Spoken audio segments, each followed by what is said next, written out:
15 अगस्त से खड़े होकर वो भाषण दे रहे थे। हम महिलाओं का बहुत सम्मान करते हैं और 1 घंटे बाद 2 घंटे बाद उसी दिन उनको 15 अगस्त पे 11 बलात्कारियों को छोड़ दिया गया था। ये लोगों का मानसिक विकास है। ऐसी महिलाएं अगर होंगी हमारे देश में तो फिर महिलाओं के सम्मान की बात करना तो बेईमानी है। तो आपकी तो फोटो छपी हुई है अखबार में, कैसे छपी हुई है? मुझे तो पता नहीं।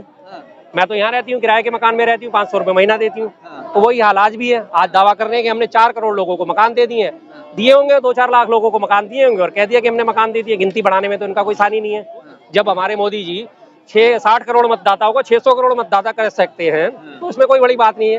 वो 2-4 लाख घरों को 4 करोड़ घर भी कह सकते हैं। 2-2.25 लाख करोड़ उन्होंने उज्ज्वला योजना में गैस कनेक्शन दिए हैं, वो कहते हैं हमने 4 करोड़ गैस कनेक्शन दे दिए। योगी जी अपने ऐड में छपवाते हैं, पहले 4 करोड़ छपवाते थे। जब मैंने बात उठाई तो अब उनका घट के आंकड़ा आ गया 2 करोड़ 61 लाख शौचालय का यूपी में। अभी भी बात लेकिन वहीं की वहीं है कि अगर यूपी की आम आबादी ही 25 करोड़ है और उसमें आपने 2.5 करोड़ से ऊपर शौचालय बना दिए, यानी कम से कम आधी आबादी को आपने शौचालय दिए, तो इसका मतलब आधी आबादी क्या शौचालय मुक्त थी, उनके पास शौचालय नहीं थे। जबकि यूपी की बहुत बड़ी आबादी जो है महानगरों में रहती है, सबके घरों में शौचालय होते हैं। तो आंकड़ों की बाजीगरी तो ये सरकार लगातार करती आती है। अच्छा शर्मा जी, जिस तरीके से आज सुप्रीम कोर्ट का एक बड़ा फैसला आया, बिल्किस बानो के आरोपियों को जो दोषी थे उनको फिर से सजा दिलाने का, कैसे देख रहे हैं इसको आप? अपने बहुत खुशी है और दोबारा से मैं कहता हूँ इस बात की मुझे अपने आप में भी मैं गर्व कर सकता हूँ कि मैंने ये मुद्दा बहुत बार उठाया और बहुत सारे चैनल्स पे उठाया कि बिल्किस बानो के बेटी के हत्यारे और उनके बलात्कारियों को क्यों छोड़ा गया। तो अगर सुप्रीम कोर्ट ने आज ये फैसला दिया है, मुझे इस चीज की बहुत खुशी है, तहे दिल से खुशी है। ऐसा ही होना चाहिए। अपराधी है, उनका महिमा मंडन किस बात का? ये मोदी जी की फेलियर था पिछले साल 15 अगस्त पे उन्होंने 2022 में जब उनको छोड़ा गया था बलात्कारियों के यहाँ 15 अगस्त से खड़े होकर वो भाषण दे रहे थे। हम महिलाओं का बहुत सम्मान करते हैं और 1 घंटे बाद 2 घंटे बाद उसी दिन उनको 15 अगस्त पे 11 बलात्कारियों को छोड़ दिया गया था। सम्मान की पोल 2 घंटे के अंदर खुल गई थी। उसी बात से उस दिन से ही हम इस बात पे लगे हुए थे, मुहिम उठाने में लगे हुए थे। आपके चैनल के माध्यम से और चैनल्स के माध्यम से सब जगह से हम इस बात को लगे हुए थे कि उनके हत्यारे और बलात्कारी वापस जेल में होने चाहिए। अच्छा, 11 आरोपी थे, उनको माला पहना करके स्वागत किया गया जी, कैसे देखते हैं आप? नीचता की पराकाष्ठा जिसको कहते हैं, ये वो चीज है। जिन लोगों ने स्वागत करा वो उनसे ज्यादा नीच है। अगर वो तो मात्र बलात्कारी और हत्यारे थे, लेकिन जिन लोगों ने स्वागत करा वो उनसे भी बड़े हत्यारे और बलात्कारी हैं इस मामले में। अगर किसी की बहन बेटी के साथ बलात्कार हो रहा है और आप उसका सम्मान कर रहे हो, माला डाल के सम्मान कर रहे हो, तो आपसे नीच आदि पूरी पृथ्वी पे कोई दूसरा नहीं हो सकता। अच्छा मिश्रा जी, आप भी शर्मा जी सर आप जी विधायक ने कहा कि संस्कारी ब्राह्मण जो रेपिस्ट थे, हाँ आज मोहर लगा दिया है, वापस जेल बोल रहा है कि 2 हफ्ते के अंदर सरेंडर करो जी। तो संस्कारी ब्राह्मण बताया गया था, कैसे? ये मैंने बताया ना कि जिन लोगों ने अगर उनका महिमा मंडन करा है तो ये उनसे भी ज्यादा नीच लोग हैं। ब्राह्मण होने का मतलब ये नहीं होता कि आप इस तरह की हरकतें करोगे। अगर मैं ब्राह्मण हूँ, मैं कल को किसी को मारपीट करता हूँ, किसी के साथ गलत करता हूँ, तो मुझे अपने आप को ब्राह्मण क्या आदमी कहलाने का अधिकार नहीं है। जात पात आप छोड़ो, चाहे वो ब्राह्मण हो, वैश्य हो, क्षत्रिय हो, शूद्र हो, कोई भी आदमी हो, लेकिन मानव धर्म सबसे ऊपर है, स्त्रियों की अस्मिता सबसे ऊपर है। यत्र नार्यस्ते पूज्यते रमन्ते तत्र देवता, हमारा ब्रह्म वाक्य है। जहाँ नारी की पूजा होती है देवता वहीं निवास करते हैं। तो अगर हम इस तरह से इसको देखा जाए कि अगर नारियों की इज्जत नहीं कर रहे हम और नारियों की बेइज्जती कर रहे हैं, तो हमारे को इस मामले को, वाक्य को हमारे अपने शास्त्रों में से ही हटा देना चाहिए कि हमारा स्त्री पूज्य देश है। हमारे को 9 दिन में जो 9 कन्याएं हम जिवाते हैं उन्हें हटा देना चाहिए। सब चीजें पाखंड और ढोंग बंद कर देना चाहिए। बेकार है वो ब्राह्मण अगर वो कहता है कि संस्कारी ब्राह्मण थे। किस बात के संस्कारी ब्राह्मण? जूता निकाल के मैं मारूंगा जब तक फट ना जाए उन ऐसे संस्कारी ब्राह्मणों को। मैं बिल्कुल बायकॉट करता हूँ अपने ब्राह्मण कम्युनिटी से। उनका किसी भी किस्म से मैं उन्हें ब्राह्मण नहीं मानता। ब्राह्मण का शाब्दिक अर्थ होता है ब्रह्मा से उत्पन्न, ब्रह्मा का अंश, ब्रह्मा का कण। तो ब्रह्मा जी ऐसी हरकतें करते थे क्या? देवता ऐसी हरकतें करते थे जो उन्होंने हरकत करी है? किस किस्म से वो ब्राह्मण हो गए और संस्कारी हो गए? ये हमारे संस्कार, भारत के प्राचीन संस्कृति के ये अधिकार है। एक स्त्री की लज्जा के लिए पूरे की पूरी लंका जला दी गई थी। एक स्त्री द्रौपदी थी, उसकी पूरी इज्जत बचाने के लिए पूरा महाभारत हो गया था। अब ये हमारे संस्कार है भारत के। जो अपराधी थे, जो बलात्कारी थे, उनको सुप्रीम कोर्ट ने आज बोल दिया है कि भैया वापस जाना पड़ेगा जी। लेकिन क्या गुजरात सरकार ने, यानी भारतीय जनता पार्टी ने फायदा लेने के लिए, सियासी फायदे के लिए काम किया था? बिल्कुल करा था, 100% करा था। सियासी फायदे के लिए ही ये काम हुआ है लगातार। अभी आपने देखा होगा पिछले साल आदमपुर में उपचुनाव था, हरियाणा के आदमपुर में, और उस इलाके में राम रहीम जो है बलात्कार के आरोप में और हत्या के आरोप में 20-20 साल की सजा काट रहा है।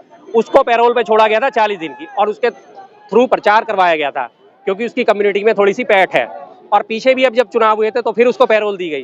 पिछले 3 साल में अंदर या 2 साल के अंदर उसको करीब 4-5 बार पैरोल दे चुके हैं। अब तक मिला के। तो बीजेपी का काम ही यही है, जब उन्हें फायदा दिखता है वो इस तरह के बलात्कारियों को, हत्यारों को बाहर छोड़ देते हैं, जिनका थोड़ा बहुत भी, और बेवकूफ वो लोग हैं कि जो इनको फॉलो करते हैं। अभी पीछे मध्य प्रदेश की आपने वीडियो देखी होगी, कैलाश विजयवर्गीय है, खुद रेप केस का सामना कर रहा है वो, और वो उसने पूरी स्क्रीन पे, बड़ी स्क्रीन पे आसाराम बापू का वो लगा रखा था अपना, उनकी वीडियो चल रही थी और वो उनके ऊपर माला पहराना था और वो उनकी पूजा कर रहा था।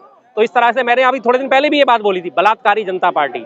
तो ये बात बिल्कुल साबित होती है, बलात्कारी जनता पार्टी है। जो बलात्कार करेगा वो हमारा, जो भ्रष्टाचार करेगा वो हमारा, और इस चीज से नंबर 1 हो चुकी है अभी ये बलात्कारी जनता पार्टी, बेशर्म जनता पार्टी, भ्रष्ट जनता पार्टी। अब इसमें भारतीय नाम की कोई चीज नहीं बची है। अच्छा, अभी ये कहा जाता है, भाजपा के बारे में कहा जाता है कि संस्कारी बुढ़ापा किसको आ गया, और बेटी बचाओ बेटी पढ़ाओ का नारा देती है, उसके बाद इस तरीके से बिल्कुल कोई 15 आजादी के दिन, जी बिल्कुल बिल्कुल, इस तरीके से हो रहा है मामला, कैसे देखिए मुंह पे कुछ और, जबान पे कुछ और ये बात हमारे मोदी जी की जबान से भी फिसल चुकी है कि बेटी बचाओ बेटी पढ़ाओ।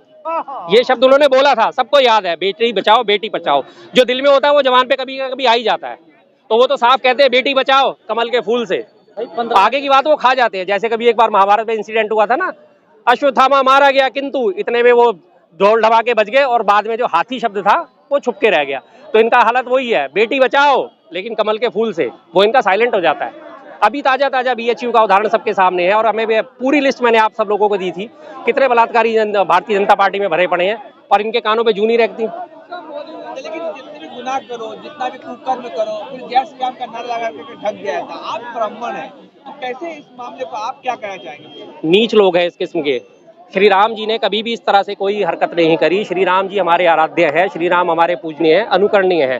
क्या उनके राज में कभी इस तरह से हुआ था? उन्होंने जनता की पूरी आवाज सुनी हमेशा। अपनी उनके सीता जी को बचाने के लिए लंका पे चढ़ाई करी, जब वो वापस लेके आए उन्होंने अपने पिता का सम्मान रखा, उन्होंने अपनी माता का सम्मान रखा। जब उनकी माता ने कहा कि मुझे उसमें वो चाहिए, 14 वर्ष का वनवास चाहिए मुझे, उन्होंने हंसते हंसते उसे स्वीकार करा, उसको लेकर अपने वनवास को उन्होंने काटा, पूरा भुगता। उन्होंने अपने भाई की पूरी इज्जत रही। लक्ष्मण ने कहा मैं साथ जरूर जाऊंगा, तो उन्हें वो साथ लेके गए, सीता माता को वो साथ लेके गए। उसके बाद लंका से उन्हें वापस लेके आया, और जब एक धोबी ने, आपको याद हो, जब एक धोबी ने बोला कि अपनी पत्नी को कि मैं राम थोड़ी हूँ, मैं तुझे अपने घर में नहीं रख सकता, तू तो रात भर बाहर रह के आई है, मैं राम जैसा नहीं हूँ, तो राम जी ने उस बात को सुना, और अगले दिन ही जब वो सीता जी की अग्नि परीक्षा हुई थी, वो इसी वजह से हुई थी। वो एक एक चीज को मैं वो देते थे। और ये लोग क्या करते हैं, कुछ भी करो, हंगामे करो, बलात्कार करो, हत्याकांड करो, कुछ भी करो, भ्रष्टाचार करो, जय श्री राम कर दो। अरे भैया जय श्री राम कहाँ और कहाँ, तुम यार क्यों नहीं राम जी को भी बदनाम करने में लगे हो यार, हद करते हो। तुम्हें शर्म आनी चाहिए तुम लोगों को, ऐसे लोगों को। बिल्कुल।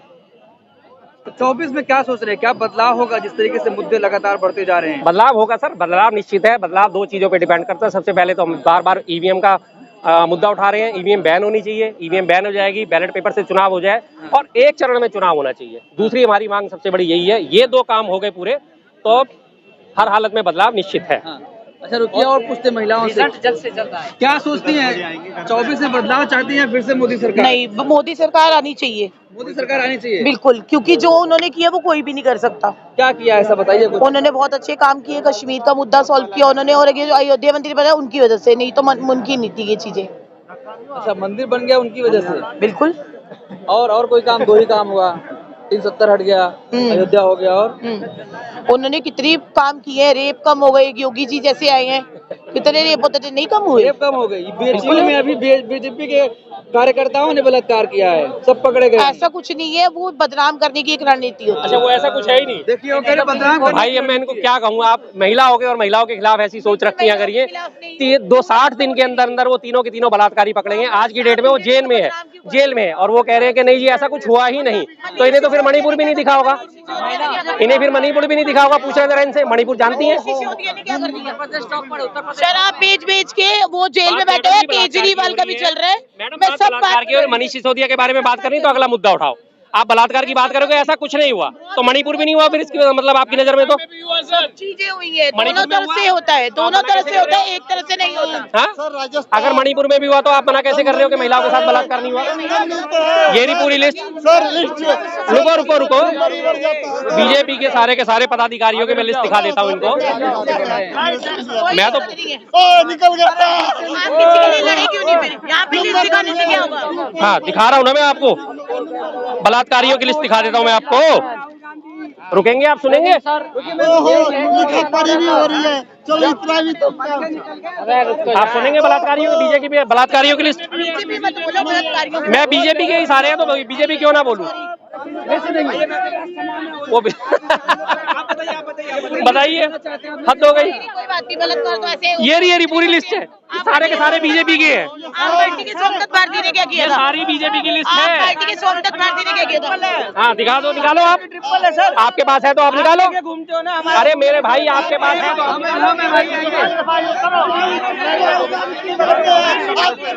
अच्छा मैम, जिस तरह आपने कहा कि बीजेपी में जो हुआ वो एक साजिश है, बिल्किस बानो के साथ भी रेप हुआ था, उनके दोषियों को छोड़ दिया गया था सुप्रीम कोर्ट ने।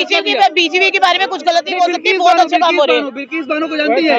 हाँ, तुम बात सुप्रीम करो कोर्ट ने आज फैसला दिया है कि उनके बलात्कारियों को फिर से जेल होनी चाहिए।